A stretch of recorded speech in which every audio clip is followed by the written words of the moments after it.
My name is Jen, and I am on a journey in order to break free from the destructive patterns of disordered eating and in order to embrace a nourishing lifestyle. My roadmap can be described using an acronym of the word Nourisher. So I'm doing daily video blog posts in order to encourage you, equip you, and keep you up to date on my progress. If this content is helpful or encouraging to you, please consider subscribing, hitting that like button, and sharing with others. It is my deep desire that these videos would help to ignite nourishing transformations in us all. Hey everybody, thank you so much for joining me for my Nourisher Check In today. I hope that you are having a very nourishing day. I want to dive right into the N of notice my emotions, because the big emotions that I experienced today were discouragement and encouragement. So maybe sounds like polar opposites, but I think they acted a little bit more like bookends today. So I am a mom of 3 little girls, and we have some intense dynamics sometimes. I wonder about you if your house gets intense, but my house gets very intense sometimes. And today there was some intense dynamics, and I have a very difficult time handling intensity, anger, upset, overwhelm. I'm learning that those are very difficult for me to handle. And what other people, maybe if the intensity is growing or there's some conflict, and other people might think, oh, the intensity level feels like, it's kind of mounting to like a 4 or 5 or maybe even a 6. For me, it already feels like a 10. I didn't grow up expressing, watching anger or conflict get worked out. And so it's very foreign to me and feels very bad. So I'm trying to learn that it's not a massive threat and that we can work through conflict. I think I mentioned to you that, when you look at attachment styles, a healthy attachment, if you have a really healthy attachment with someone, you see conflict as something that can actually bring you closer together. And that's such a foreign idea to me, but I believe it, and I want to embrace that concept. So there was lots of opportunities to embrace healthy conflict today, even though it didn't feel healthy to me, because no conflict feels healthy to me. But anyway, so this is all going on, and I'm feeling discouraged. I'm starting to feel overwhelmed. I'm noticing my body, which is amazing, because normally I would just shut my body off and leave or go into freeze mode or just tell everybody, just be quiet. So what I noticed today that was so encouraging was that in the midst of these more intense conflicts, I was able to act like myself. I was able to stay relational, to continue to notice that these people that I love are more important than this problem that we're dealing with, so I can continue to connect with them. And yeah, I didn't freak out. And that was really, really encouraging to me. What was more encouraging is that afterwards, one of my beloved little girls has, she does not lack in passion. She is very passionate, which I love about her. And on the flip side of your greatest strength can also be your greatest weakness. And so she definitely struggles with emotional being able to contain her emotions in appropriate, non-harmful ways. So emotional control. So she wrote me actually a letter, and the letter basically said, Mama, I think you're really great at not hurting people when you're angry, and I want to learn how to do that too. It was so sweet. So that was so encouraging today to know that my journey doesn't only impact me, it also is acting as kind of a beacon of hope for my little ones too. So that was huge. Opening up to others, today was journey group day. So if you have been walking with me, you know that part of my healing journey includes a 1-week online, kind of like a small group, learning group together that is run through a Christian ministry called Deeper Walk International. And together with these ladies online, we are trying to build emotional capacity. We're working on using brain science and the Bible to grow our maturity skills and to do this all really interactively in relationship together. And I love it.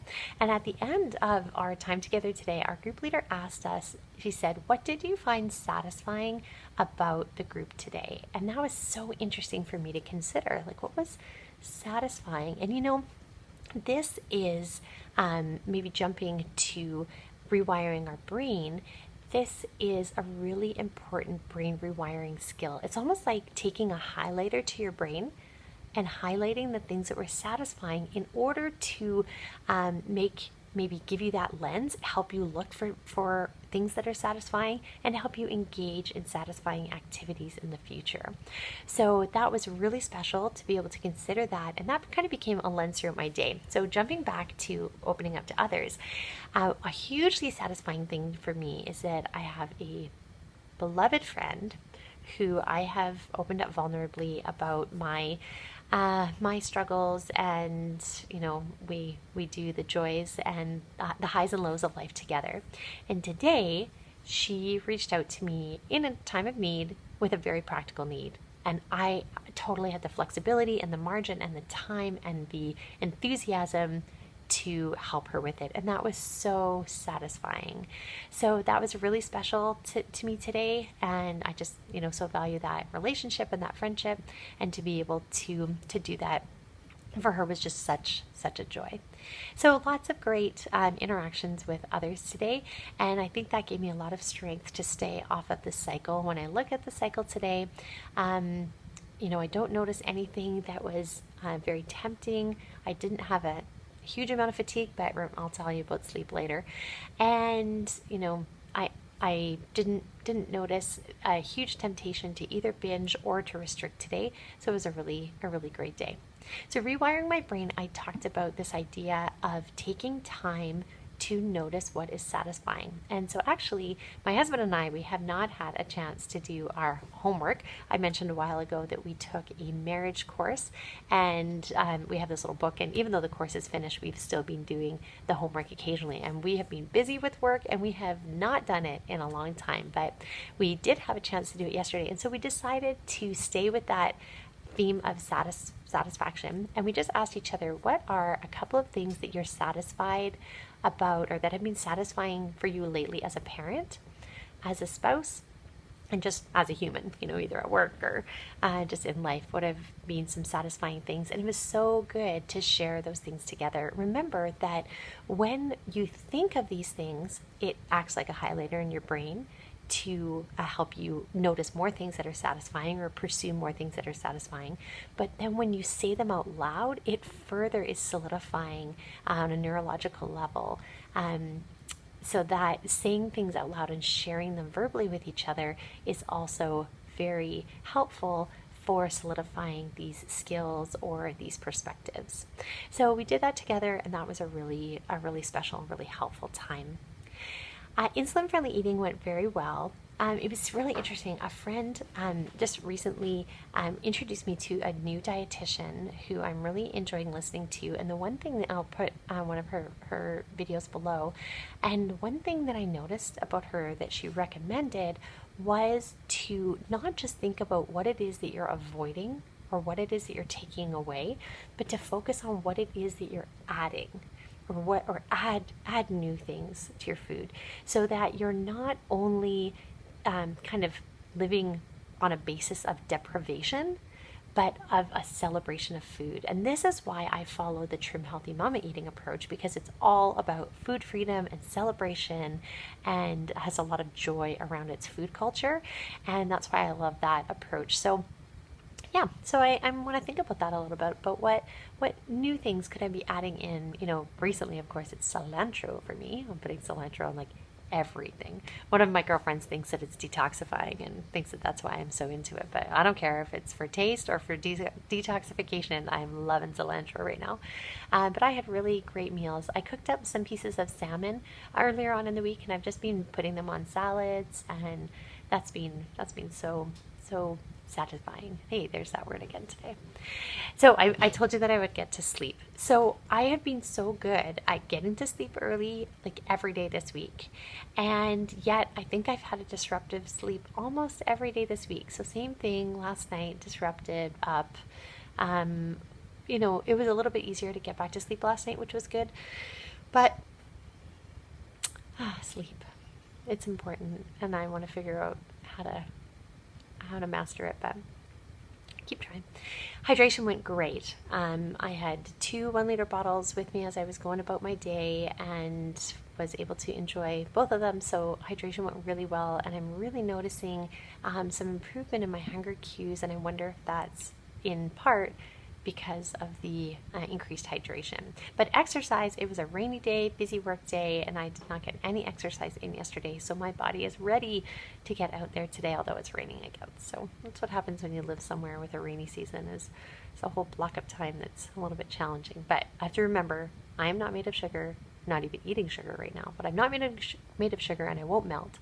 So encourage me to get out there.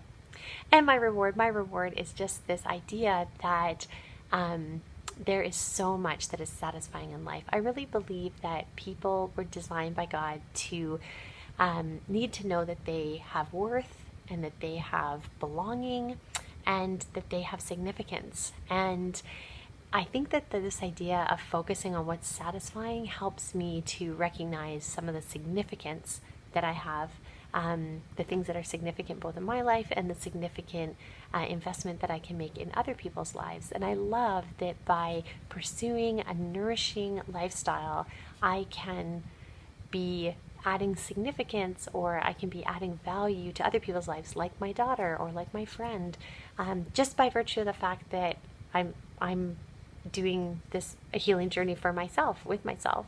And I love that. I love that idea that the things that we do that are healing and nourishing spill over into the lives of other people. So it is a privilege to have that spill over into your life and to have your journey spill into mine. And I am already looking forward to seeing you tomorrow. Have a great day.